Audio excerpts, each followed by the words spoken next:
गोस्वामी जी का पत्र पढ़ते ही मीराबाई के नेत्रों से अविरल अश्रुधार गिरने लगे और मीराबाई ने विचार कर लिया कि अब यहां नहीं रहना। भोजराज के साथ विवाह करके जिस चित्तौड़ में मीराबाई पधारी, भक्ति का सागर लेकर के, आज मीराबाई उसी चित्तौड़ को त्याग करके अब जा रही हैं।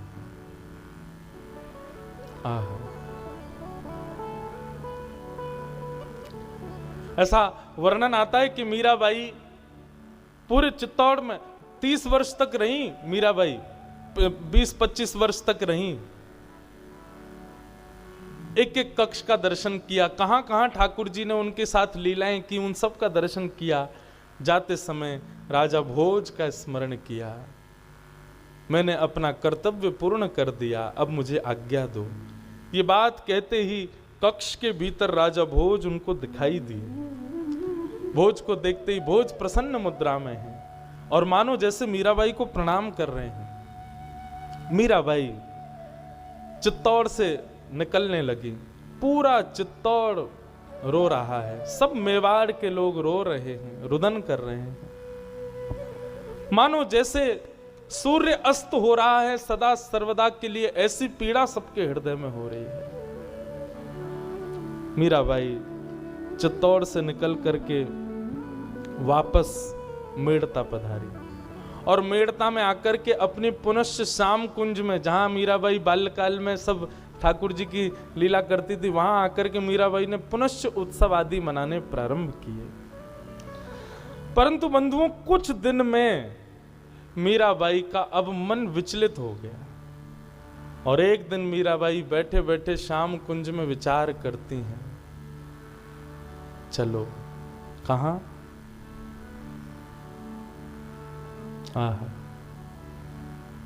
चला वाही देश, कहो तो जहां श्याम सुंदर विराजते हैं वहां। और मीराबाई के मन में आया कि अब चलो कहां? श्री वृंदावन धाम। वृंदावन की चेतना आते ही, वृंदावन की चित्त में स्थिति आते ही मीराबाई प्रसन्न हो गई और साधु ने कह दिया कि अब तक तो श्याम सुंदर तुमको स्मरण कर रहे थे, परंतु अब वृंदावन की स्मृति हो रही है तो निश्चित श्री जी तुमको याद कर रही है। मीराबाई चलो वृंदावन। मीराबाई, बंधुओं, वृंदावन मीराबाई जैसे जाती है ना, वो प्रसंग पढ़ के ना जाने कितनी बार नेत्रों में आंसू आए। चलते चलते मीराबाई रुक जाती हैं, वहीं पर ही गिर जाती हैं। इतना विरह, आनंद भी हो रहा है और विरह भी हो रहा है। कहीं पर नदी, पहाड़, हरियालियों को एक साथ देखती तो मीराबाई बोली, अरे वृंदावन आ गया, वृंदावन आ गया, वृंदावन आ गया। देखते ही नाचने लग जाती, कूदने लग जाती, आनंदित हो जाती। सखियों के हाथ पकड़ के, जो संत महापुरुष संग होते थे, वैष्णव जन होते थे, सबके साथ फिर सब समझाते, मीराबाई अभी वृंदावन दूर है। और जैसे ही बताते दूर है, सोई मूर्छित होकर गिर जाती। कितना दूर है अभी? मेरा असली देश तो वही है, मेरा सर्वस्व तो वृंदावन ही है। मैं अभाग्नी इतने वर्षों बाद वृंदावन जा रही हूं। ऐसे कभी चेतना, कभी अचेत होते होते मीराबाई वृंदावन पहुंची। वृंदावन आने के बाद में कितने दिन तक तो मीराबाई को चेतना ही नहीं आई। उसके बाद जैसे तैसे थोड़ा चैतन्य हुई, तब वृंदावन को प्रणाम किया। संग में आए हुए कुछ सेवक भी थे। मीराबाई ने खूब मना किया उनको कि भाई आप लोग अपने अपने घर में रहो, पर वे लोग बोले कि हमारा तो सर्वस्व आप ही हो, आपने हमारे भीतर भक्ति जगा दी, अब उसको हम नष्ट कैसे करें? अब आप ही हमारा सर्वस्व हो। आप गिरधर लाल को देखते हो, हम आपको देखते हैं, आप में ही हमको गिरधारी दिखते हैं। तो मीराबाई के साथ कुछ 2-3 सेविकाएं रहती हैं। वृंदावन भ्रमण करती हैं तो सबको तो वृंदावन के गली, मोहल्ले, मंदिर आदि दिखते हैं, लेकिन मीराबाई जब वृंदावन में घूमती है तो उनको हर स्थान पर पहली बार वृंदावन गई हैं, लेकिन सखियों के हाथ पकड़ कर, ये ना ये भांडीर वन है, यहां पर ठाकुर जी ने ये लीला की थी, ये चीर घाट है, यहां गोपियों के चीर लेके ठाकुर जी चढ़ गए थे। थोड़ी आगे जाकर के वहां दिखाती, बोले ये काली दय, यहाँ पर कालिया नाग के ऊपर ठाकुर जी ने नृत्य किया था। सखियां बोले भाई जी, भाई साहब, आप तो पहली बार आई हो वृंदावन, आपको कैसे पता कहाँ क्या कैसी लीला हुई? बोले मुझे दिख रही है लीला। मीराबाई जहां दृष्टि डालती वहां वो लीला दर्शन होता था उनको, ऐसी स्थिति। बंधुओं, पर मीराबाई का एक नियम था, वृंदावन में जब वो आई तो वृंदावन में अधिकतर वैष्णवों के दर्शन और संतों के दर्शन में रुचि रखती थी। कितने संत कितने वैष्णव वृंदावन में हैं, सबकी खोजबीन करवाती और फिर एक एक करके सबके पास जाती और सबके पास जाकर के सत्संग लाभ लेती।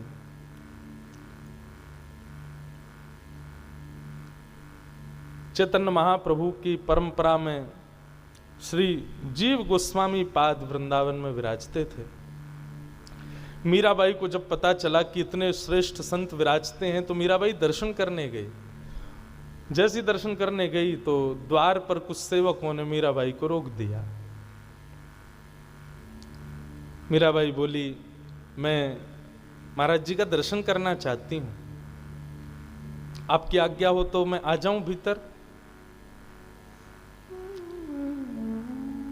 सेवक जन भीतर गए, भीतर जाके बोले, महाराज एक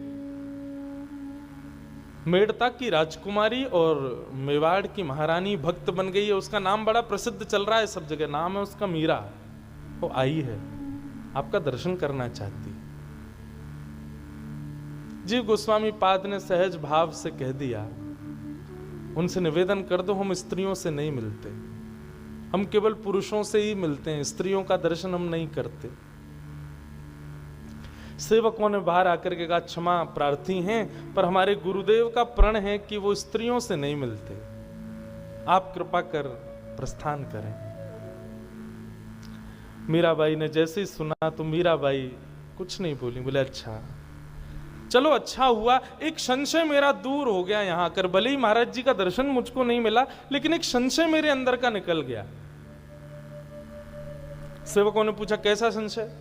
बोले, क्योंकि मुझे हमेशा लगता था वृंदावन में एक ही पुरुष है, श्री कृष्ण, बाकी सब तो स्त्रियां हैं, बाकी सब तो गोपियां हैं, पर आज मेरे हृदय का संशय दूर हो गया, नहीं, वृंदावन में एक और पुरुष है, जीव गोस्वामी पाद।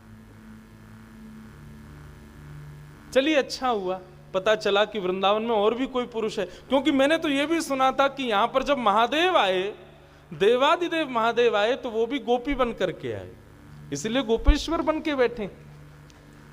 चलो पता तो चला कि श्री कृष्ण के अलावा और कोई भी पुरुष है। अब ये सब बात मीराबाई बोल रही थी, भीतर बैठे जीव गोस्वामी सुन रहे थे। जैसे ही उन्होंने ये शब्द सुना, भजन खूब करते थे, ठाकुर जी को खूब स्मरण करते थे, पर चित्त में एक अपूर्णता सी लगती थी। लेकिन आज देखा नहीं है, बाहर से केवल स्वर सुनाई दिया मीराबाई का।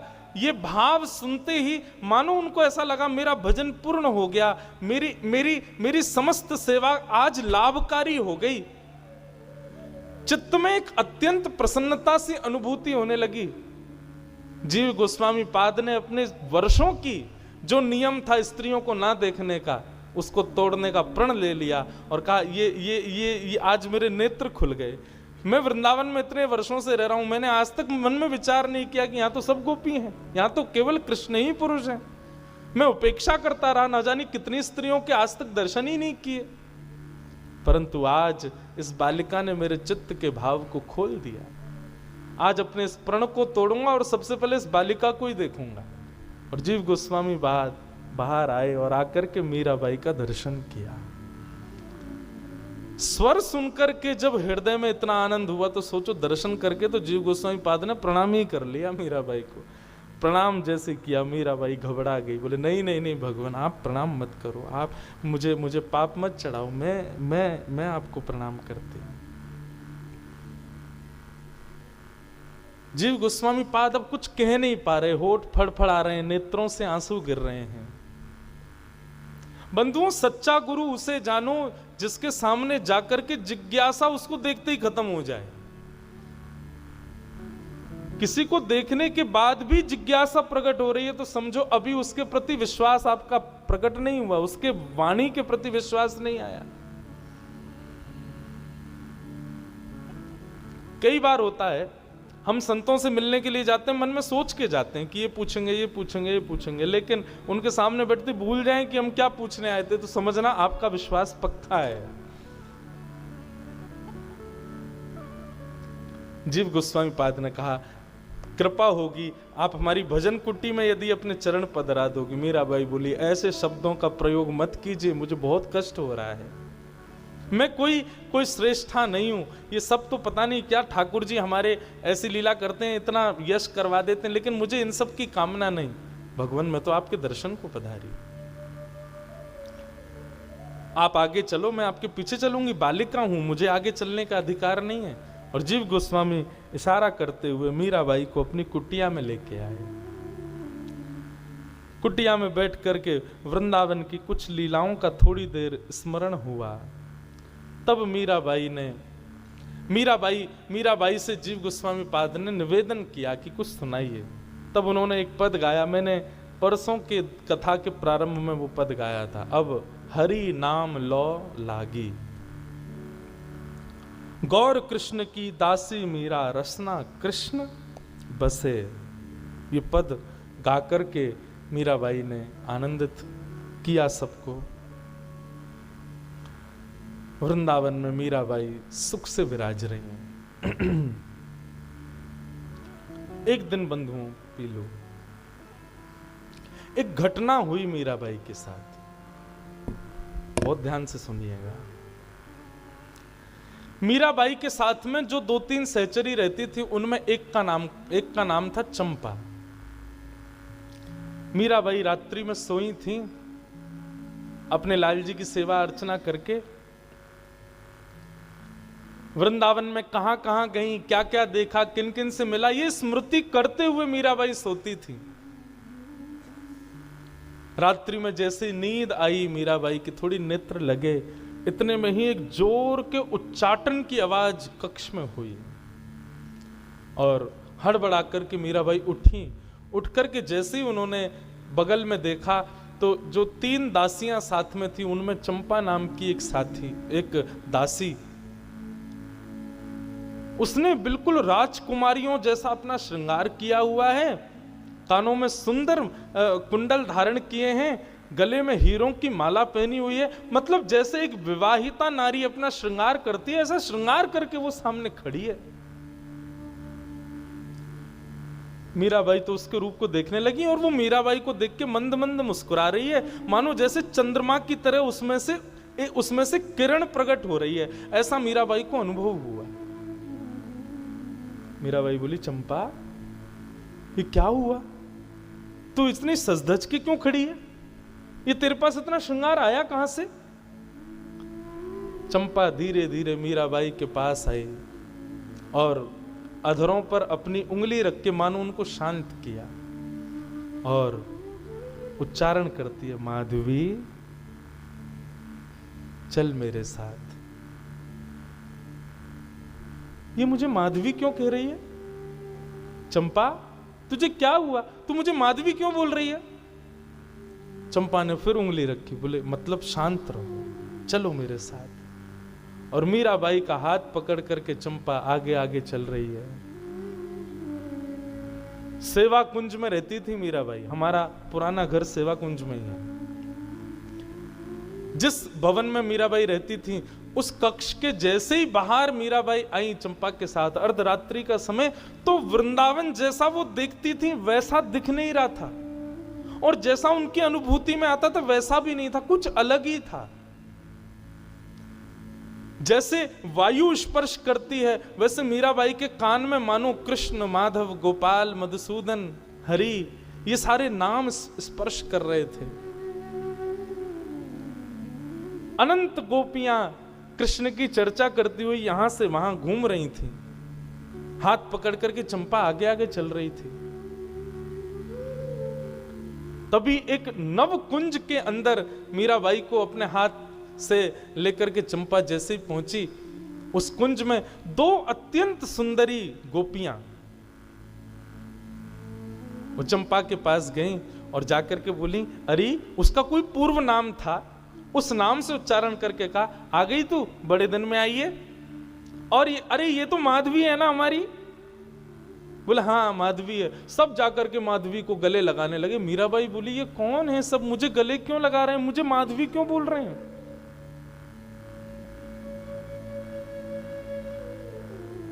तभी एक सहचरी भीतर से आई, कोई और नहीं ललिता जी हैं, और आकर के मीराबाई के सिर पर जैसे ही हाथ फेरा, मीराबाई के नेत्र बंद हो गए और संपूर्ण स्मृति उनको प्रकट होने लगी अपने पूर्व जन्म की।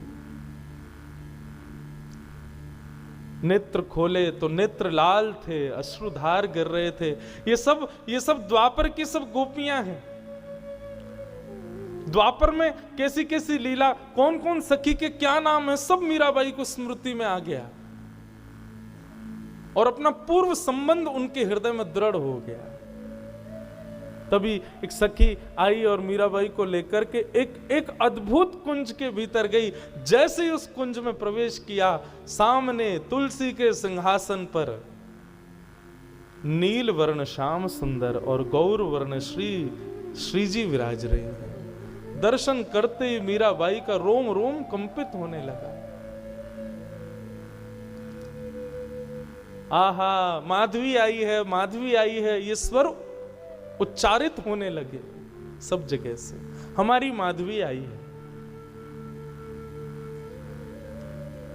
श्याम सुंदर सन्निकट गए, जाकर के माधवी के थोड़ी पर हाथ रखा, नेत्रों के अश्रु पोंछ दिए। बोले, क्यों रोती है तू, देख तू जहां ते गई वहीं को लौट के आई गई, जय तेरो परिवार है, जय तेरो सर्वस्व है, तू काई को रोयो करे, मुंह से कहां दूर चले गए, कहां, देख आज सब तो से मिलवे के काज यहाँ खड़े हैं, अब चल रोनो धोनो बंद कर। मैंने तू को बहुत कष्ट दियो, मैं जानू मेरी वजह से तेरे जीवन में कितने सारे कष्ट आए, लेकिन माधवी ये सब बहुत जरूरी है। तो को पता है, अब तेरे भक्ति भाव से ना जाने कितने लोग या भवसागर में या प्रेम की नैया में बैठ कर के भवपार रह जाएंगे। तो को कोई कारण से भेजो गयो, अब तू चिंता मत करे, बस अब तेरे अब तू ज्यादा दिन नहीं रहेगी, अब तू हमारे संग ही रह करेगी। चरण पकड़ लिए, बोले ज्यादा दिन नहीं रहेगी मतलब क्या अभी भी मुझे रहना है? ठाकुर जी बोले, माधवी कुछ दिन और तुझे अभी विराजना होगा, अभी कई लोगों का कल्याण तुझे करना है। माधवी बोली, मैं थक गई हूं नाथ, ये रो रो करके गंगा यमुना बहा करके मेरी स्थिति आप देखिए ना, श्री जी की ओर देखें, हे करुणामयी श्री जी आप कृपा करो ना, ये तो बड़े हटीले हैं, बड़े ये इनके अंदर दया नहीं है, आप तो दयामयी है ना, आप कृपा करो, समझाओ ना इनको। मीराबाई चरणों में सर रख करके रुदन करने लगी। तो बंधुओं, मीराबाई को अपने सिर के ऊपर कुछ अश्रु बिंदु जैसा अनुभव हुआ, थोड़ा जलाशय जैसा लगा, जल जैसा, जल की बूंद गिरी हो। मीराबाई ने उठकर के ऊपर देखा तो श्याम सुंदर के नेत्रों से नीर गिर रहे हैं। जैसे ही देखा, मेरे ठाकुर जी रुदन कर रहे हैं। मीराबाई बोली, आप मत रोइए, आप जो कहेंगे मैं करूंगी, आप कहेंगे जितने दिन रहना है मैं रहूंगी, जितनी पीड़ा सहनी है सहूंगी, सब सहूंगी। आज के बाद कभी नहीं कहूंगी कि आप मुझे मिलो, मुझे दिख जाओ, मुझे वापस बुला लो, नहीं नहीं नाथ, मैं कुछ नहीं कहूंगी। आपकी अगर राजी है कि मैं रहूं नीचे, वहीं सब क्रिया करूं, पीड़ा सहती रहूं, मैं सहूंगी, पर आपके मुखमंडल पर ये इस प्रकार के भाव मैं नहीं देख सकती नाथ, मेरे प्राण निकल जाएंगे। आप जो कहेंगे मैं करूंगी, पर आप इस प्रकार मत हो। यही है बंधुओं प्रेम, तत्सुखे सुखित्वम, प्रेम की अद्भुत धारा। श्री भरत जी महाराज गए राम जी को ले जाने के लिए वापस अयोध्या। चित्रकूट जब पहुंचे तो सब कुछ भरत जी के पक्ष में था। भरत जी ने जितने भाव कहे, सब भाव से सब रीझ गए, सब राजी हो गए कि नहीं, राम जी को वापस जाना चाहिए।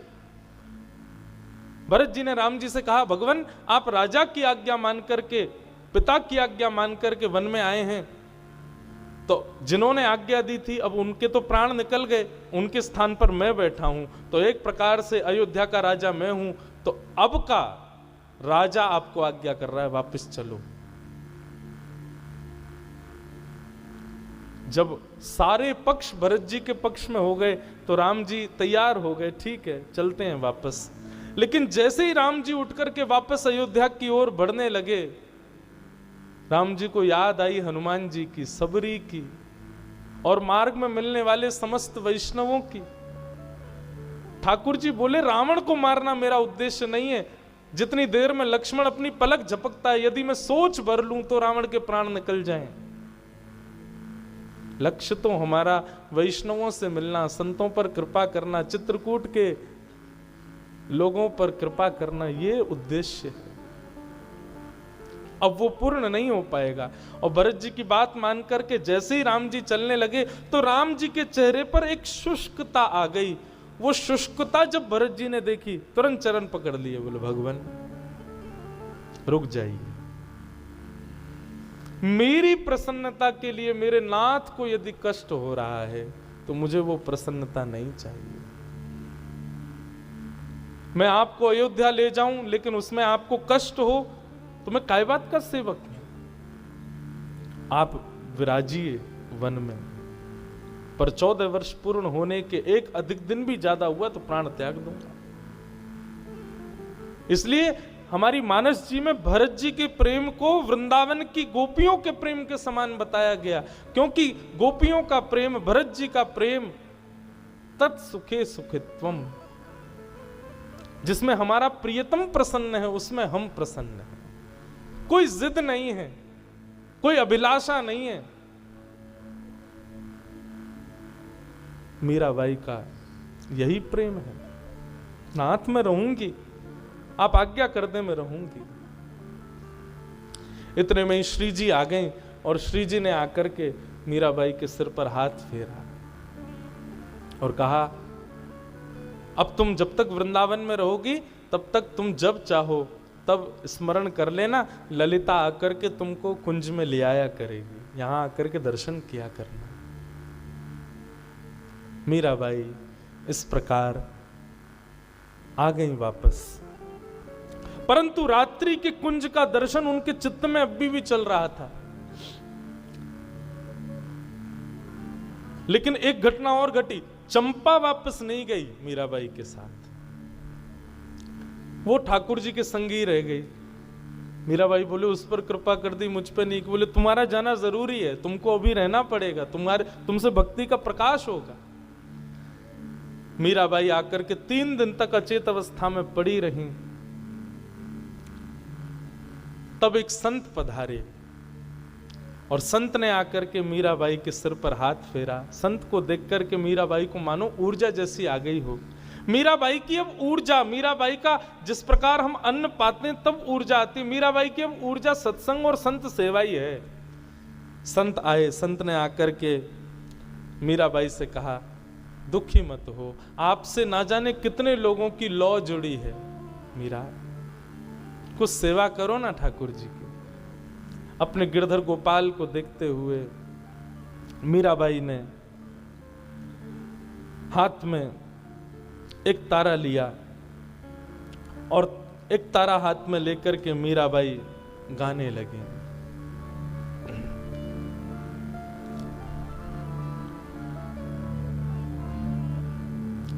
चाकर रहे सू बाग लगासू, नित उठ दर्शन पासू, वृंदावन री कुंज गलन में हरि की लीला गासू, श्याम मने चाकर राखो जी, श्याम मने चाकर राखो जी, श्याम मने चाकर राखो जी।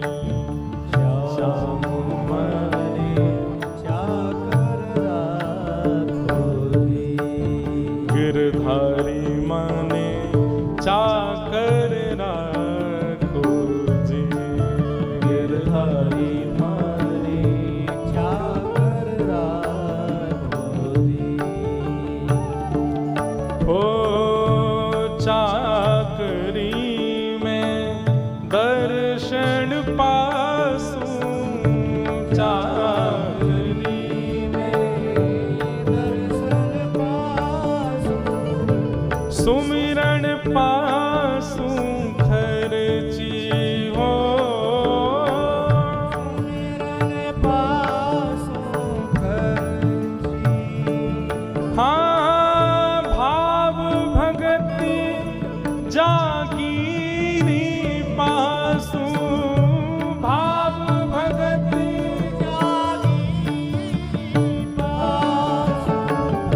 तीनों बातां सर से श्याम माने चाकर राखो, श्याम माने चाकर राखो जी। गिरधारी माने चाकर राखो, गिरधारी माने चाकर राखो जी। ओ आधी रात प्रभु दर्शन दीना, आधी रात प्रभु दर्शन दीना, जमुना जी रे तीरा, यमुना जी रे तीरा। हो मीरा रे प्रभु गिरिधर नागर,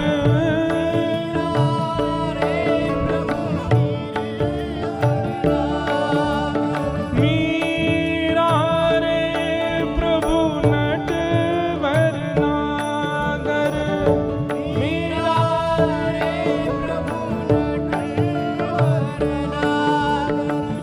हिवड़ो घणो धीरा, हिवड़ो घणो ओ हिवड़ो घणो धीरा, श्याम माने चाकर राखो, श्याम माने चाकर राखो जी। श्याम मने चाकर राखो जो। बंधुओं,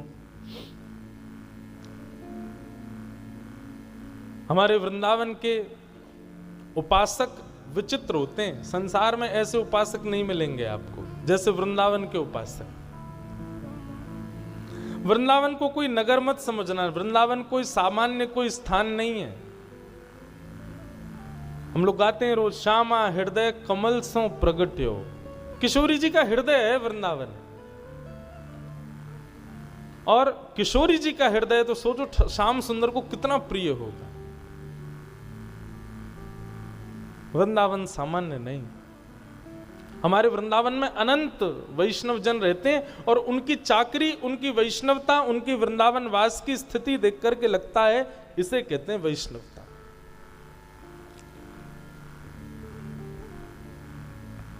मीराबाई वृंदावन में रहती हैं, संतों के पास जाती हैं, दर्शन करती हैं, और रात्रि में लीला का दर्शन करती हैं, लीलाओं में प्रवेश करके वहां का अनुभव करती हैं श्याम सुंदर का। ऐसा मीराबाई का भाव।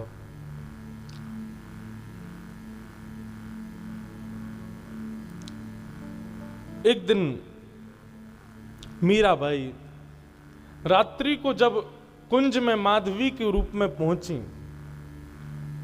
तब ठाकुर जी ने मीराबाई को आज्ञा की कि माधवी, अब आप इस कुंज में मत आया करो। कितना विरह दे रहे हैं ठाकुर जी। मीराबाई रोने लगी, नाथ अब क्या अपराध बन गया? बोले अपराध नहीं बना है आपसे, आप ज्यों ज्यों इस कुंज में आती हैं त्यों त्यों आप पृथ्वी पे रहने के सारे जो लक्षण होने चाहिए वो नष्ट होते जा रहे हैं आपके। संसार में रहने के जो मानव के अंदर गुण अवगुण होने चाहिए, इस कुंज में नित्य आने से, श्री जी का दर्शन करने से, सखियों के साथ लीला विहार देखने करने से आपका वो मीरा का जो एक तन का देह का रूप होना चाहिए पृथ्वी पर रहने का, वो सब नष्ट होता जा रहा है। अब आप इस कुंज का केवल स्मरण करो।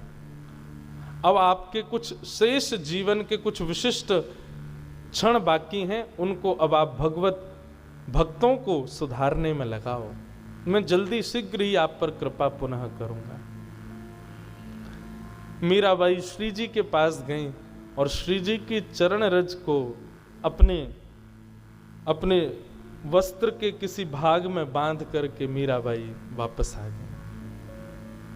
अब जब भी विरह होता है, श्री जी की चरण रज मुख से लगाती है, माथे से लगाती हैं, हृदय से लगाती हैं और अपने आप को शांत करती हैं। हमारे वृंदावन प्रणाली में कहते हैं, श्याम सुंदर का विरह जिसको होता हो वो श्री जी का नाम लेना प्रारंभ कर दो, क्योंकि श्री जी श्याम सुंदर के प्रेम के होने वाले विरह को शांत करती हैं। श्री जी का स्वभाव। मीराबाई आ गई। एक दिन मीराबाई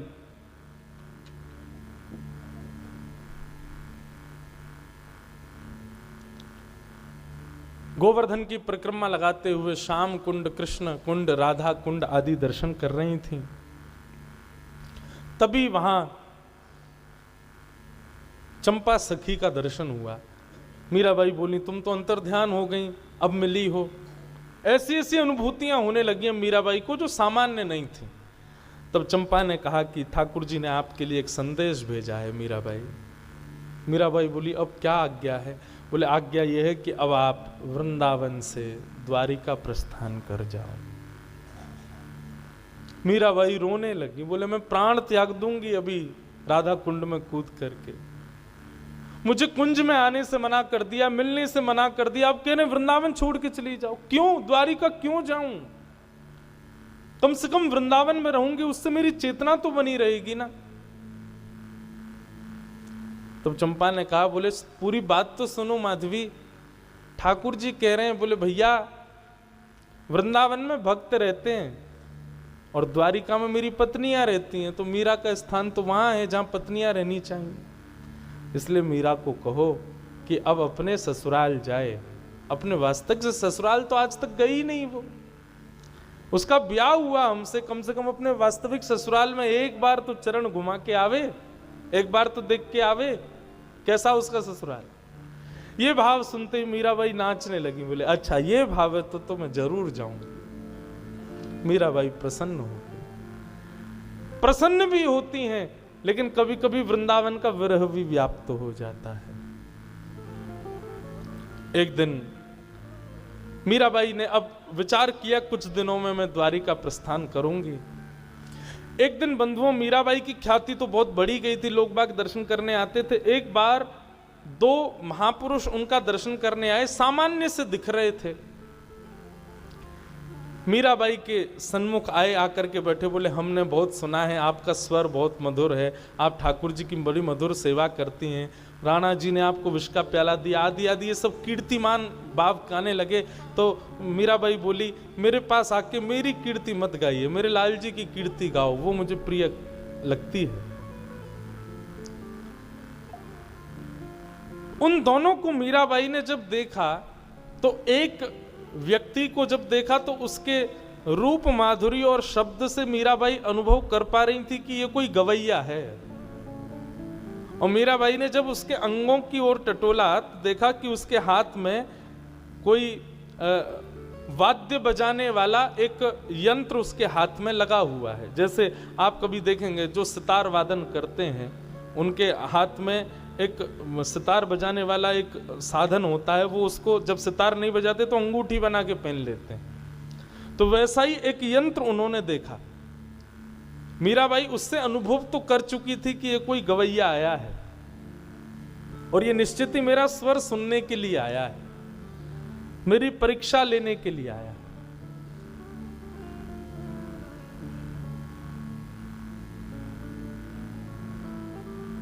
देश।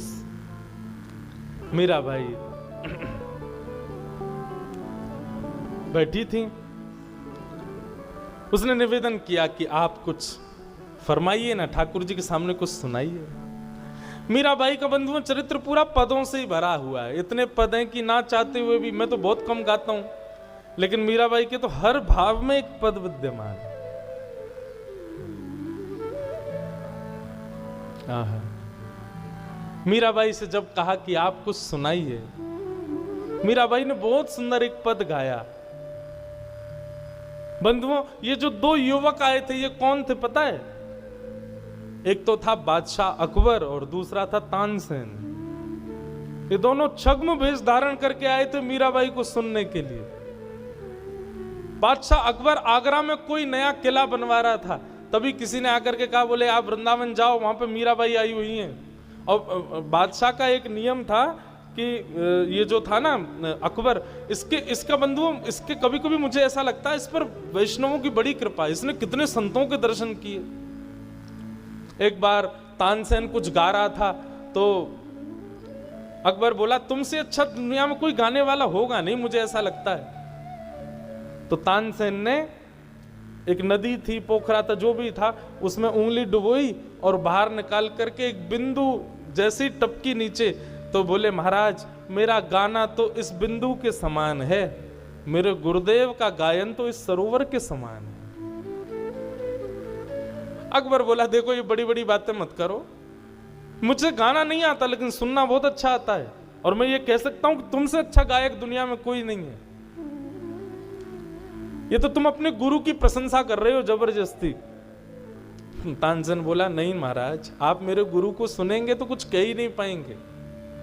कौन है तुम्हारे गुरु?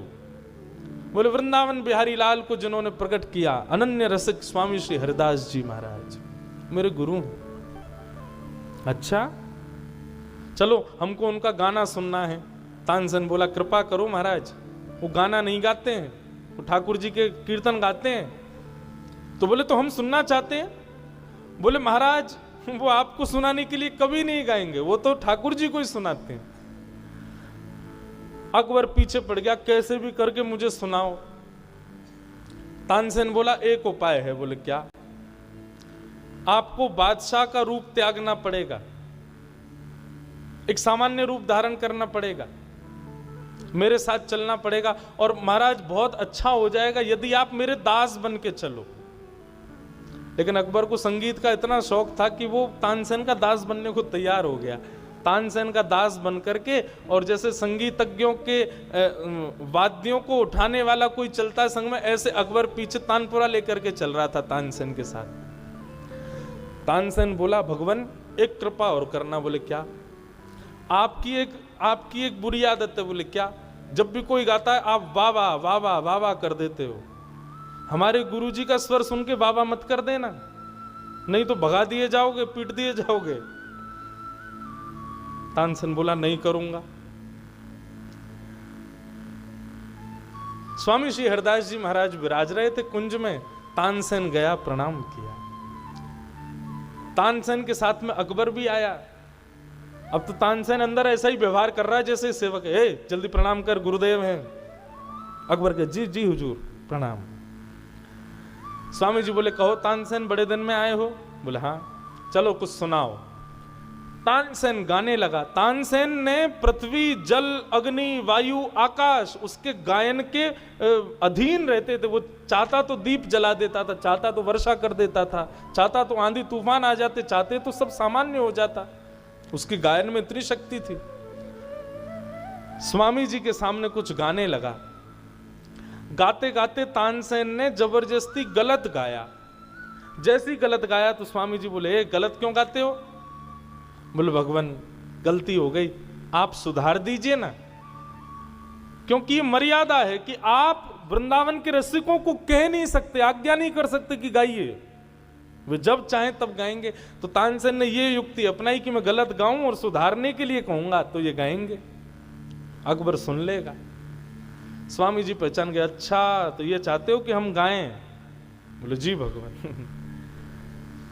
स्वामी श्री हरिदास जी महाराज ने बिहारी जी का स्मरण करते ही जैसे ही एक स्वर लगाया।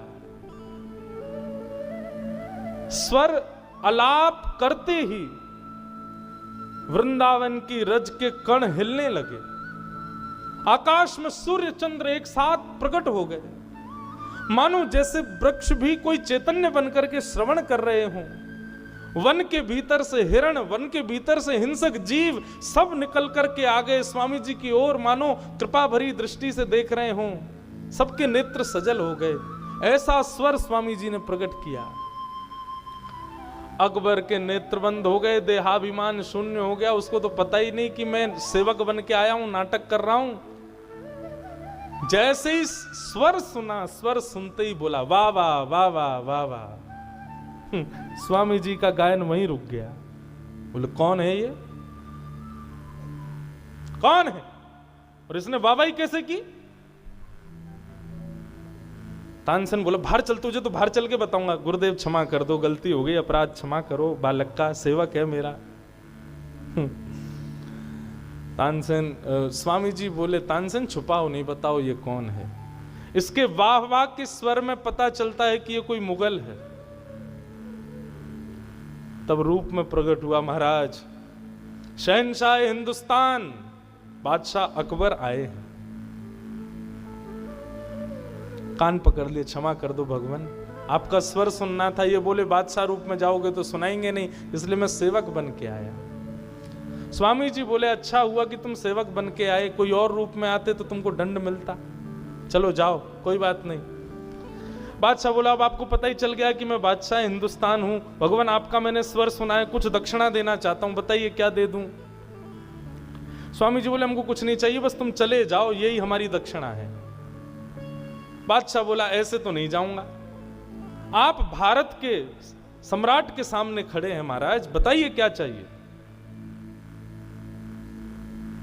स्वामी जी बोले यमुना जी का केसी घाट है, उसकी एक सिड्डी टूट गई है, बनवा दो, जाओ। अकबर की आधी संपत्ति लग गई, लेकिन वो सिड्डी नहीं बन पाई। अकबर दौड़ा दौड़ा आया, बोले भगवान मेरे बस का नहीं है। तो बोले मैंने मना किया था ना कि कोई दक्षिणा नहीं चाहिए, तुमको जबरदस्ती लगा। तो ये कथा मैंने क्यों सुनाई, अकबर भले ही मुगल था, लेकिन अकबर को आप देखेंगे उस पर संतों की बड़ी कृपा, संतों का खूब दर्शन किया। आज अकबर को जब पता चला कि भक्तिमती मीराबाई आई हैं, तो अकबर रूप बदल करके तानसेन के साथ उनका स्वर सुनने आया। दोनों रूप बदल करके बैठे, लेकिन मीराबाई को अनुभव हो गया था कि ये कोई छद्म वेश में आए हैं। इनके हाव भाव स्वर से पता चल रहा है कि ये कौन है। आहा, मीराबाई ने एक तारा लेकर के स्वर छेड़ दिया।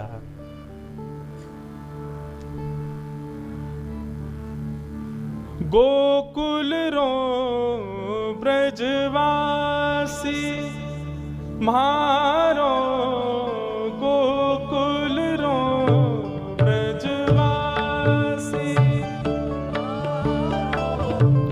गोकुल रो ब्रजवासी मारो, गोकुल रो ब्रजवासी मारो। जग सुहाग मिथ्यारी सजनी, जग सुहाग मिथ्यारी सजनी, होवा हो मिट जासी, होवा हो मिट जासी, मारो गोकुल रो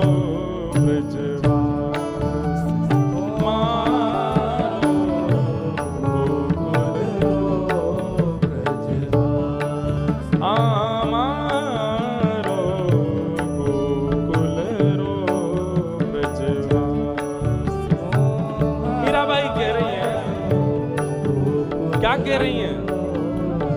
जग सुहाग मिथ्यारी सजनी। जग में कहते हैं ये हमारे, ये हमारे, ये हमारे, ये सब मिथ्या हैं। हमारे तो केवल ब्रजवासी हैं, और वो भी कहाँ के, गोकुल के, वृंदावन के ब्रजवासी हमारे हैं। बस वही हमारे, और कोई हमारा नहीं है। आहा गोकुल रो ब्रजवास मारो गोकुल रो ब्रजवासी। ओ मारो प्रियतम हृदय बसत है मारो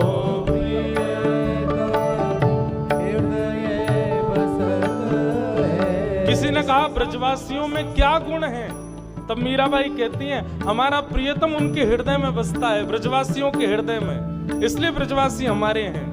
मारो प्रियतम हृदय बसत है मारो प्रियतम हृदय बसत है। दरस लहा सुख राशि ओ दरस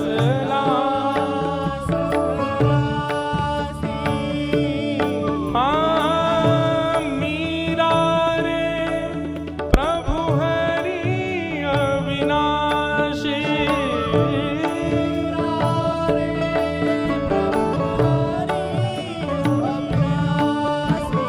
मीरा रे प्रभु हरि अविनाशी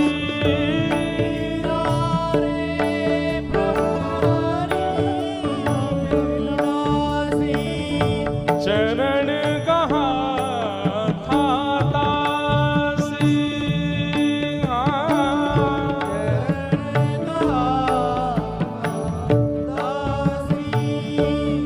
ओ चरण कहाँ था दासी दासी गोकुल ब्रजवास मारो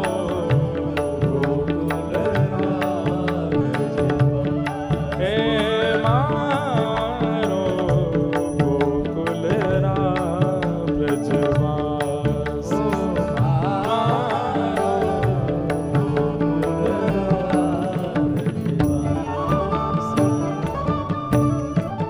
मीराबाई का स्वर सुनकर के महाराज यहाँ तानसेन भी मंत्रमुग्ध हो गए और पीछे बैठा हुआ अकबर भी मंत्रमुग्ध हो गया। अकबर ने अपने जेब से एक सुंदर आभूषण निकाल करके मीराबाई के सामने रखा। मीराबाई के स्वर निकल पड़ा, झांपना मुझे नहीं इनको अर्पित कीजिए। झांपना शब्द सुनते ही वो तो पानी पानी हो गया। बोले आपने झांपना क्यों कहा? बोले क्या आप बादशाह अकबर नहीं है?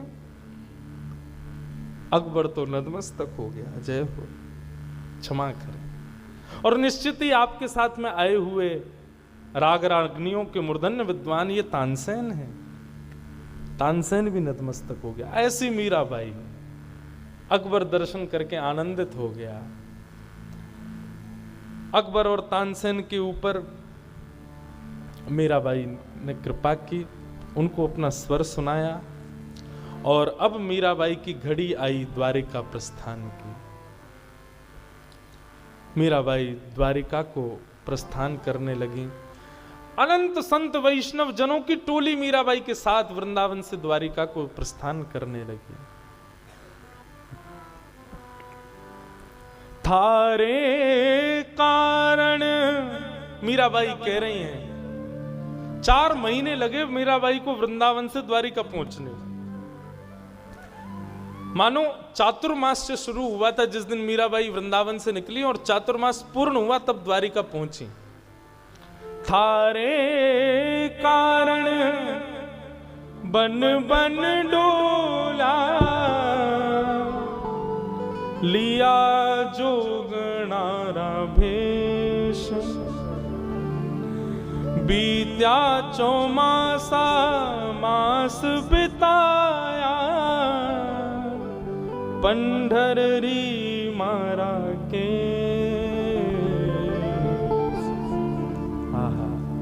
मीराबाई 4 महीने चलते चलते आनंद कीर्तन करते हुए द्वारिका पधारी।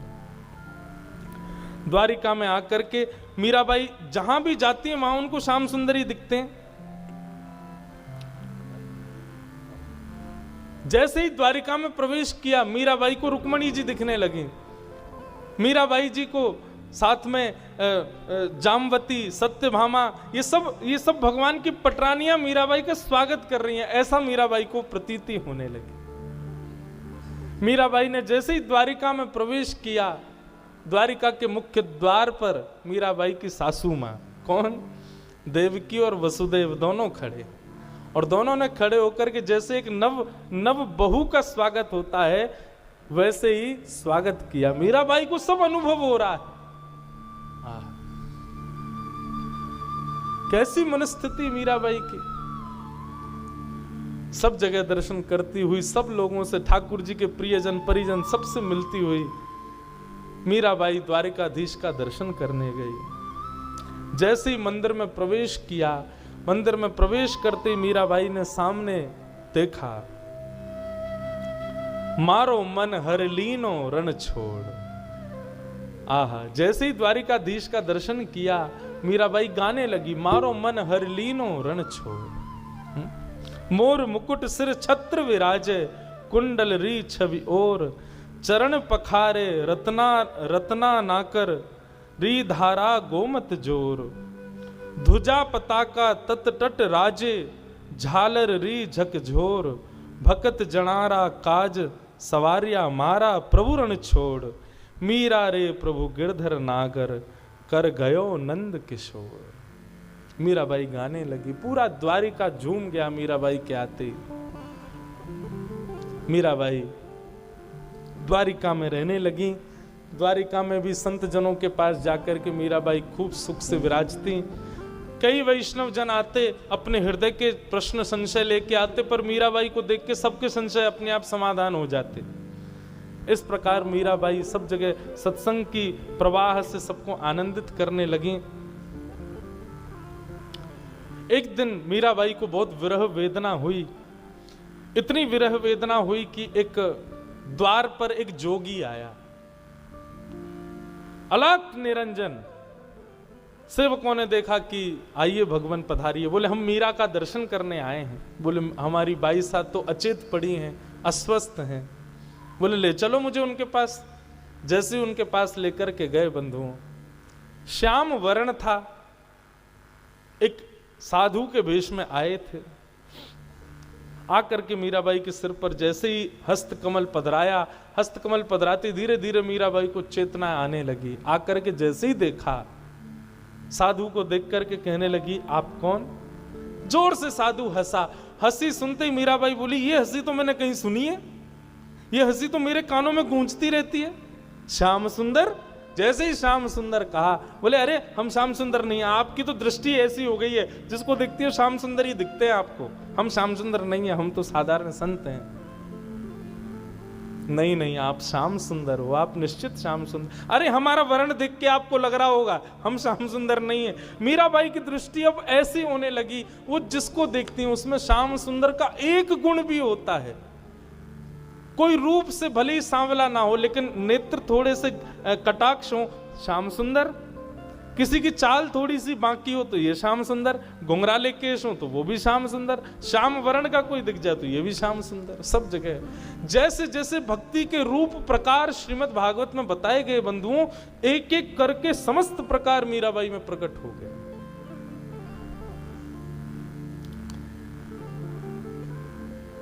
इस प्रकार मीराबाई रहने लगी। बंधुओं, अब मीराबाई तो द्वारिका आ चुकी थी, परंतु मेवाड़ की स्थिति बहुत बिगड़ गई। जिस दिन मीराबाई मेवाड़ से गईं, उस दिन से ही मेवाड़ में अन्न जल की कटौती होने लगी। लोग भूख प्यास से मरने लगे। मेघों ने ना जाने कितने वर्षों से मेवाड़ की भूमि पर वर्षा की ही नहीं है। वनस्पतियां खत्म होने लगी, नदी सब तालाब पोखर सूखने लगे। अकाल पड़ गया मेवाड़ में। तब संतों को बुलाया गया, क्योंकि पहले तो संत सहज ही आ जाते थे, अब तो संतों को बुलाना पड़ता था। बोले भगवान बताइए ना क्या करें। तब संतों ने कहा, भक्त अवज्ञा तुरत भवानी। ये एक भक्त की अविज्ञा का ये फल आप लोग भोग रहे हैं। आपने कितनी पीड़ा दी भक्तिमती मीरा को, वो सब आपको भोगनी पड़ रही है। जब तक भक्तिमती मीराबाई लौट करके नहीं आएंगी तब तक यहां का अकाल ठीक नहीं होगा। 100 ब्राह्मणों के सहित सैनिकों को भेजा राणा जी ने, ढूंढा कहां है मीराबाई। तब राणा जी को स्मृति आई कि मैंने बहुत गलत किया, अब क्या करने से फायदा, अब तो सब हो चुका था। 100 ब्राह्मणों को भेजा, सैनिकों के साथ द्वारिका आ गए। द्वारिका में खोजते हुए मीराबाई के पास पहुंचे। मीराबाई से जाकर के सबने प्रणाम करते हुए निवेदन किया, मीराबाई हम सब लोग चित्तौड़ से पधारे हैं। आप जब से मेवाड़ छोड़ करके गई हैं तब से मेवाड़ में वर्षा भी नहीं हुई है।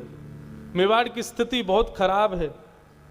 हमारे यहाँ के कुछ संतों ने आकर के बताया जब तक आप लौट करके नहीं जाओगी तब तक मेवाड़ की स्थिति सुधरेगी नहीं। हमारी आपसे प्रार्थना है भगवान, आप वापस चलो। मीराबाई बोली, मैं जग जंजाल से बचकर के यहां आई हूं, मुझे पुनः जग जंजाल में मत लेके चलो। भोजराज जी की इच्छा पूर्ति के लिए मैं मेवाड़ गई थी। वहां पर ठाकुर जी की खूब भक्ति की, संत महापुरुषों का आगमन सब सहज ही हो गया था।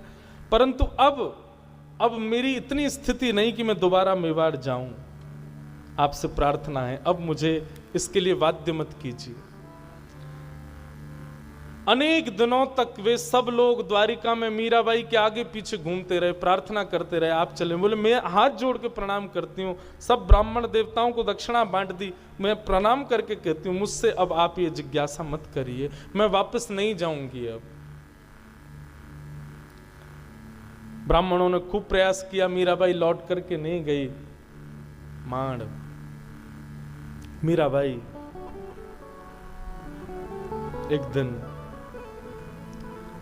कुछ लोगों ने आकर के बताया, बोले कि जो ब्राह्मण मेवाड़ से आए हैं वे सब अनशन व्रत पर बैठे हैं, यदि आप वापस नहीं जाओगी तो वे सब अपने प्राण त्याग देंगे। मीराबाई 56 भोग लेकर के गई, सबसे कहने लगी आप लोग प्रसाद पाइए, इस प्रकार अनशन मत कीजिए। बोले अब तो अनशन तभी टूटेगा जब आप अपना मुख मेवाड़ की ओर मोड़ोगी, आप हमारे साथ वापस चलोगी तभी हम लोग अनशन तोड़ेंगे। मीराबाई बड़ी दुविधा में पड़ गई, क्या करूं।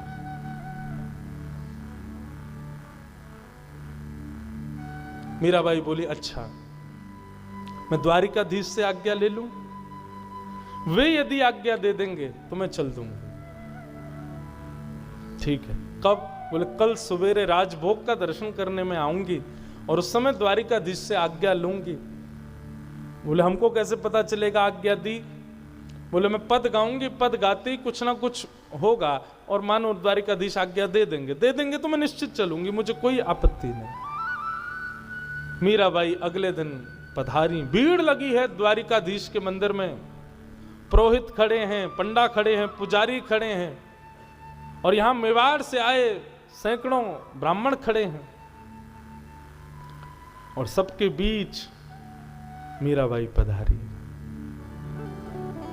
मीराबाई जैसे ही भीतर जाने लगी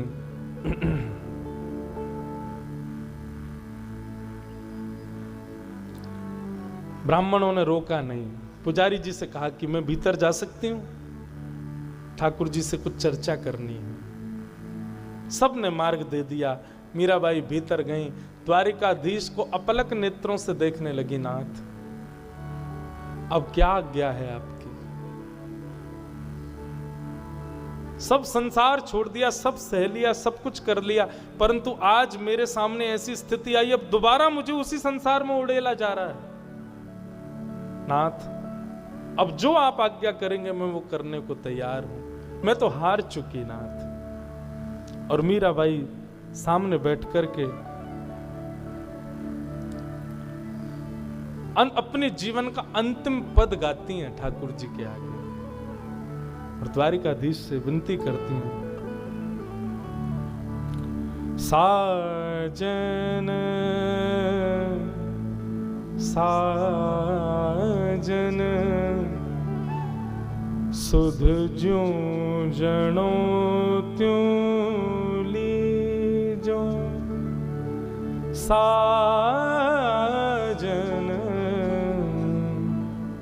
सुध ज्यों जण्यो त्यों लीजो तुम बिन मेरे और न कोई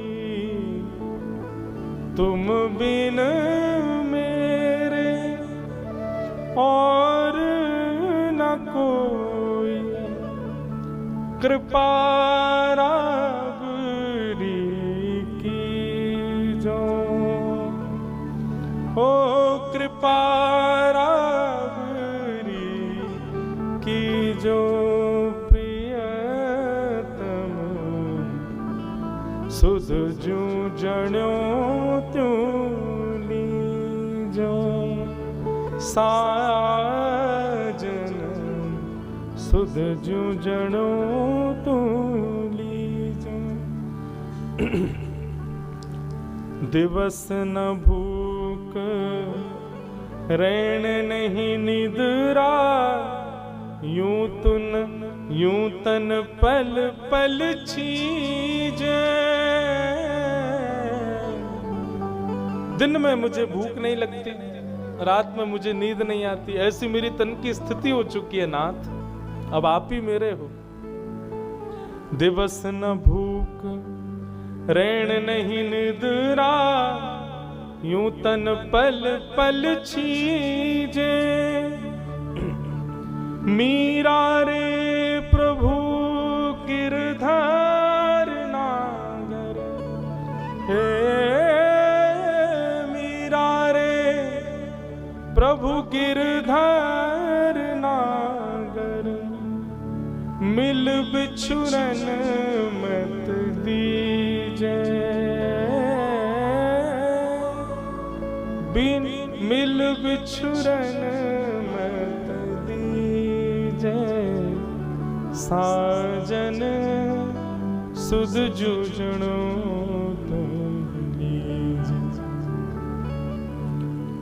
मिल बिछुरण मत दीजे मीरा के प्रभु गिरधर नागर मिल बिछुरण मत दीजे मिल बिछुरण मत दीजे मिल बिछुरण मत दीजे ये पंक्ति बार बार मीराबाई गाने लगी अब आप मिल गए हो अब मुझे अपने से दूर मत करो नाथ ज्यों ज्यों मीराबाई ये पंक्ति गाने लगी 4 बार तो मीराबाई ने इस पंक्ति को गाया जैसे ही 5वीं बार गाने लगी मिल बिछुरण मत दीजो आधी पंक्ति ही हुई थी अपने आप द्वारिकाधीश मंदिर के घंटे घड़ियाल बजने लगे बड़े बड़े शंखों में अपने आप ध्वनि प्रकट होने लगी अद्भुत तेज पुंज द्वारिकाधीश के रूप में प्रकट होने लगा सब लोगों की आंखों के आगे मानो एक दैदीप्यमान सूर्य प्रकट हो गया हो सब लोग अपने नेत्र छुपाने लगे इतने में ही चतुर्भुज रूपधारी द्वारिकाधीश 4 भुजाओं से प्रकट हो गए और प्रकट होकर के मीराबाई को अपने हृदय से लगा करके अपने अंक में भर करके स्वयं में ही विलीन कर लिया बोलो द्वारिकाधीश की देखते ही देखते भक्तिमती मीराबाई का सुंदर वो यौवन सुंदर वो स्वरूप द्वारिकाधीश में जाकर के विलीन हो गया प्रियतम ने आकर के अपनी प्रियसी को आज स्वीकार कर लिया घंटे घड़ियाल बज रहे हैं शंख अपने आप बज रहे हैं सब लोग देखने लगे क्या हुआ क्या हुआ क्या हुआ एक क्षण के लिए प्रकट हुआ वो प्रकाश एक क्षण में ही अंतर ध्यान हो गया स्वयं द्वारिकाधीश सामने प्रकट हो गए द्वारिकाधीश अपने रूप में परिवर्तित हो गए सबने देखा कहाँ है एक तार पड़ा है परंतु मीराबाई तो वहां नहीं है पुजारी जी ने जाकर के गर्भगृह में देखा ऊपर नीचे आए बाएं दाएं सब जगह देखा लेकिन मीराबाई नहीं दिखी सब लोग हाँ नाथ हाँ नाथ हाँ नाथ कहकर के इधर उधर खोजने लगे कहाँ है मीराबाई तभी एक वैष्णव की दृष्टि ठाकुर जी के वक्ष पर पड़ी, तभी देखा मीराबाई ने जो वस्त्र धारण किया था उस वस्त्र का एक छोड़ ठाकुर जी की छाती पर दिख रहा है। सब लोग हाथ जोड़ करके घुटने के बल द्वारिकाधीश के सामने बैठ गए। नेत्रों से अविरल अश्रुधार गिरने लगी। आज भक्ति की पराकाष्ठा दिखाई ठाकुर जी ने, अपनी परम भक्ता मीराबाई को स्वीकार कर लिया। मीराबाई गाती थी, कबहू मिले पिया मोरा गोविंद, कबहू मिले पिया मोरा, मिलवे को मोहे चाव घनेरो, राखूं नैना तेरा गोविंद, कबहू मिले पिया मोरा। आज वो घड़ी आई, द्वारिकाधीश ने भक्तिमती मीराबाई को स्वयं में विलीन कर लिया और आज वही ठाकुर जी का रूप डाकोर जी में विराजमान। कथा सुनी थी ना, एक वैष्णव ले गया था ठाकुर जी को डाकोर जी। ऐसा कहते हैं कि डाकोर जी के चित्त में, वक्ष में आज भी वो वस्त्र का भाग दिखता है जो मीराबाई जिस रूप में विलीन हुई। ऐसी भक्तिमती भक्ताग्रगण्य मीराबाई को हम बारंबार प्रणाम करते हैं। बोलो भक्त वत्सल भगवान की, द्वारिकाधीश की, राजा रण छोड़ राय भगवान की, गिरधर गोपाल की, राधा रमण लाल की, श्री राधा वल्लभ लाल की जय जय श्री